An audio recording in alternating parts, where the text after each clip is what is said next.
तो की हाल चाल छै यौ विद्यार्थी सब? ठीक छियै?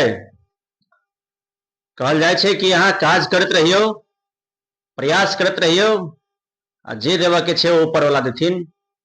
तो फिर से हम चलि आयल छी।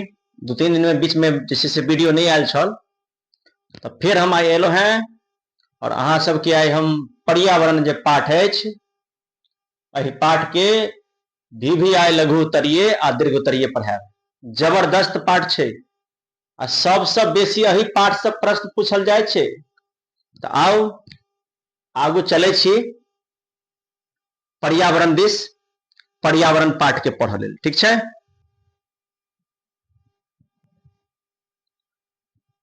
देखियो सबसे पहले जो क्वेश्चन सब अछि से देख रहल छी। 2 अंक वाला प्रश्न पहले पढ़ब। पहिल जे प्रश्न अछि कि पर्यावरणक 3टा मुख्य अंग कोन अछि? पर्यावरणक 3टा मुख्य अंग कोन अछि? अहाँ सबके बुझल हैत पर्यावरणक 3टा मुख्य अंग हवा, पानि आ गाछ पात अछि। जंगली सब गाछ वृक्ष के देवता के रूप में किएक पूजल गेल? यानी जंगली सब जे छलखिन ओ गाछ वृक्ष के देवता के रूप में किएक पूजै छलखिन? कियाकि किसान देखलखिन जे जंगल से वर्षा होइत छै, खेती उपजैत छै, एहि कारण से गाछ वृक्ष के देवता जकां पूजल जाइत छै। बुझलिए? संसारक सब जीवित प्राणी सांस में ऑक्सीजन लैत अछि तैयो ऑक्सीजन घटैत नहीं है। आखिर एकर की कारण छै? तो हम अहाँ बुझैत हेबै जे पेड़ पौधा जे भोजन बनबैत छै ओ रोज बनबैत छै, आ जहन ओ भोजन बनबैत छै तो ओहिके संगे संगे ऑक्सीजन सेहो निकलैत छै। तो तें जे छै से संसार के सब प्राणी सांस से ऑक्सीजन लै छथिन और घटैत नहीं छै, कियाकि जंतु ऑक्सीजन लैत अछि आ कार्बन डाइऑक्साइड छोड़ैत अछि। गाछ वृक्ष कार्बन डाइऑक्साइड लैत अछि आ ऑक्सीजन छोड़ैत अछि।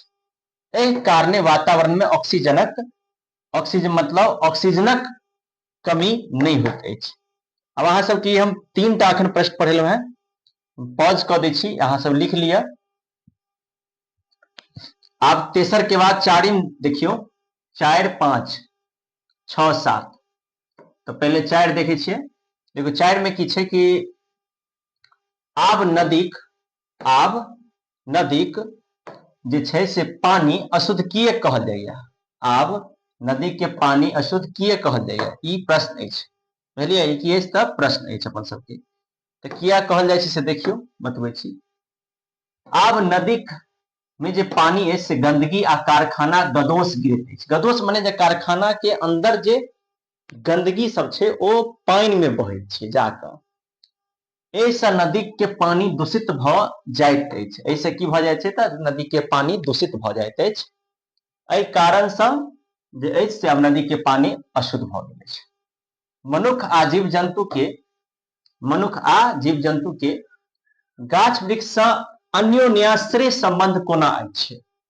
प्रश्न कहि रहल अछि कि मनुष्य आ जीव जंतु के गाछ वृक्ष से अन्योन्याश्रय संबंध कोना अछि? तऽ एकर उत्तर हैत मनुष्य आ जंतु ऑक्सीजन लैत अछि आ कार्बन डाइऑक्साइड छोड़ैत अछि। गाछ वृक्ष कार्बन डाइऑक्साइड लैत अछि आ ऑक्सीजन छोड़ैत अछि। अगर जो ऑक्सीजन नहीं रहे तो मानव जे छै से धरती पर नहीं जीव सकैत छथि। एहि प्रकारे दुनू एक दोसर से की छथि? एक दोसर पर निर्भर छथि।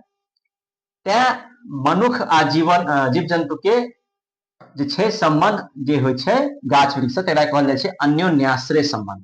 जब अहाँ कोनो एकटा चीज से एना के संबंधित रहै छै कि जाय के बिना अहाँ नहीं जीव सकै छियै, तऽ एहि संबंध के की कहै छै लोग? अन्योन्याश्रय संबंध।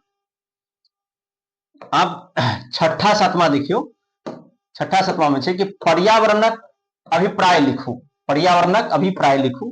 तो जीवनक सुरक्षा लेल जे वातावरण जरूरी अछि ओहि के पर्यावरण कहल जाइत अछि। या अहाँ ओहुना कहि सकै छियै कि हमर चारू कात जे वरण बुझलिए उपस्थित अछि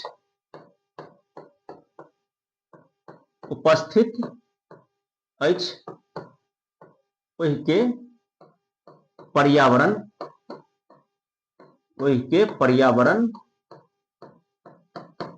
कहैत थिकहुँ। इहो अहाँ लिख सकै छी ओना कऽ, बुझलियै। हमर चारो काज जे वर्ण उपस्थित अछि ओहि के पर्यावरण कहैत थिकहुँ, इहो एकटा उत्तर भऽ जायत। 2 नंबर के छै तऽ अहाँ लिख देबै सही से तऽ अहाँके मिल जायत नंबर। आब छै कि पर्यावरण से की सब बुझैत छै?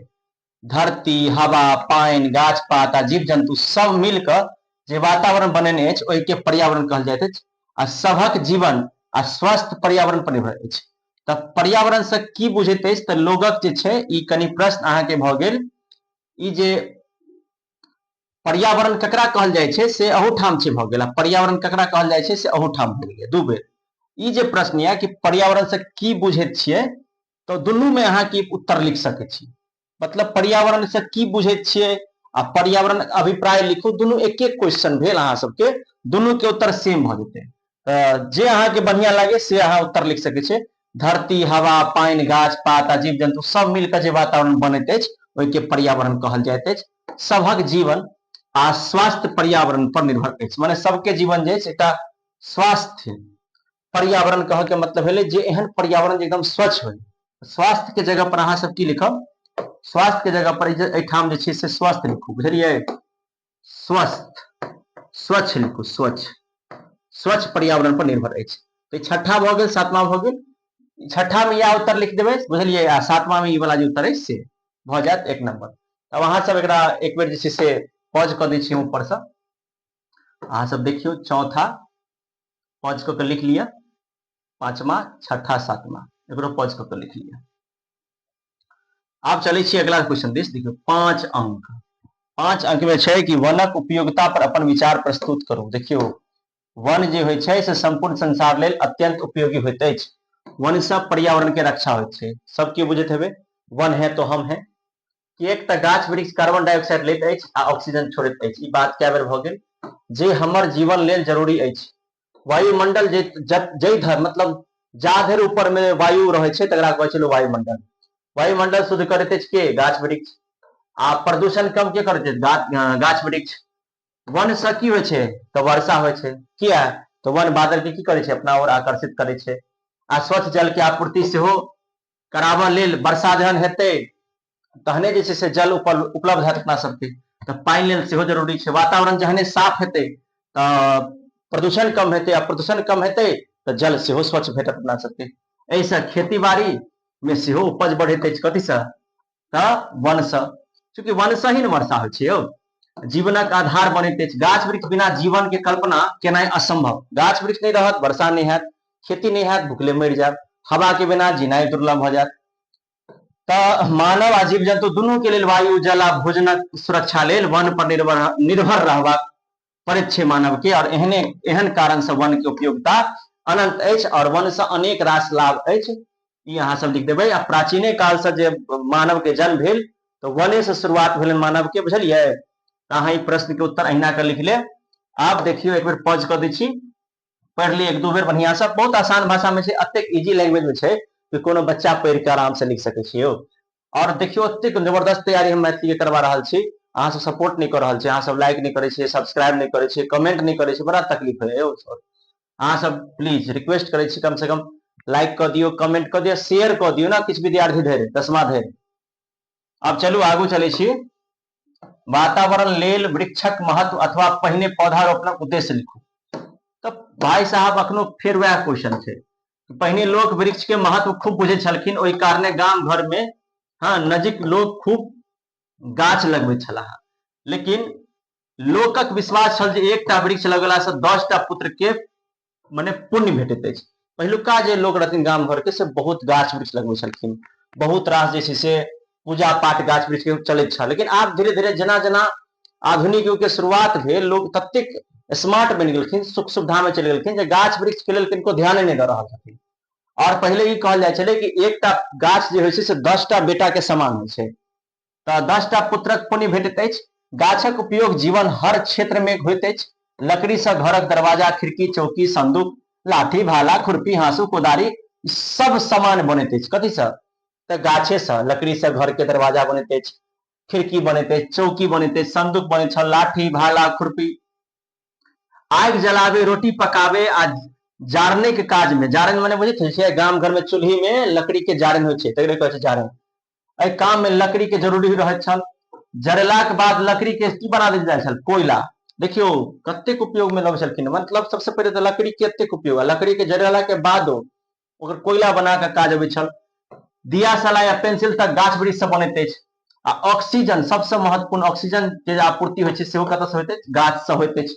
एहि कारणे पहिने लोग पौधारोपण के बहुत महत्वपूर्ण मानैत छलाह, और अखनो लोग महत्वपूर्ण मानैत छथिन। जे नहीं मानैत छथि से पाठ के पढ़ि लो। आब लिया दोसर भ गेल। आब तेसर देखियो, सॉरी दोसर अहाँ के सबके पॉज क दै छी, कनी काल अहाँ सब पॉज क लिख लिया, हम साइड भ जाइ छी। और आब तेसर छै नदी आ पोखरे के महत्व वर्णन। देखियो कह रहल छै कि जल जीवन लेल अत्यंत जरूरी अछि। जल जीवन के लिए सबसे, जल ही जीवन है, जल ही जीवन है। एकर मुख्य स्रोत नदी आ पोखरि अछि। पहले नदी आ पोखरि शुद्ध आ स्वच्छ रहैत छल, और आइ काल्हि जे छै से देखैत हेबै कूड़ा कचरा जतेक होइ छै ने, घर के लुदरी गुदरी सबटा जाके लोग पोखरि में डालि दै छथिन। राम राम। बुझियो जे छै से नहाय के इच्छा कथी, देखऽ के इच्छा नहीं करत, जहन देख लेबै तऽ अहाँ सब शायद पोखरि में नहीं जायब। स्वच्छ रहैत छला, तें लोग स्नान आ पूजा पाठ में एकर उपयोग करै छलखिन।